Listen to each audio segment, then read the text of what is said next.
अरे भाई नाही करायचं जॉब यार, तुला कळत कसं नाहीये? तुला माझ्या आईनेच सांगितलं असेल ना की जा त्याला समजव, तुझं लग्नाचं वय झालंय आता नाही करणार तर कधी करणार लग्न? आता तू मला सांग, ज्या फील्ड मध्ये मी एवढ्या वर्षापासून काम करतोय, स्ट्रगल करतोय, ती फील्ड मी सोडून टाकू आणि कुणाच्या हाताखाली काम करू? अरे भाई मला काहीतरी मोठं करायचं लाईफ मध्ये, आणि काहीतरी मोठं करण्यासाठी ना लाईफ मध्ये वेळ लागतो भाई. आणि काय मिळणार आहे जॉब करून? प्रत्येक महिन्याला 20-25 हजार सॅलरी, बस त्या 20-25 हजार मध्ये मी खुश राहणार आहे का? हा मला माहित आहे, मी खूप वेळ घेतलाय भाई लाईफ मध्ये, पण नाही मन करत काय करायचं अजून यार. तूच सांग मला, मी काही चुकीचं काम केलंय का? जे पण काम केलंय मन लावून केलंय, जेन्युअनली केलंय, पूर्ण कामाला रिस्पेक्ट देऊन केलंय माझ्या भाई. हा मला माहित आहे माझ्या वयाची पोरं सेटल्ड आहेत, आता खूप कमवत आहेत, पण काय ते खुश आहेत का? अरे तू जॉब करतो, सांग ना तू खुश आहेस का? किती प्रेशर मध्ये असतोस? हा पैसे तर कमवतोस, पण भाई किती फ्रस्ट्रेट असतो. आणि मला अशी लाईफ नाही जगायची.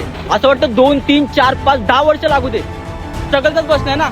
अरे खूप करेन स्ट्रगल, आज ना उद्या सक्सेस भेटेलच ना, पण मला जे काम करायचं ना ते मनापासून करेन का? पण तुला माहिती का, ही गोष्ट प्रॅक्टिकली बघायला जाशील ना तरी पॉसिबल नाहीये.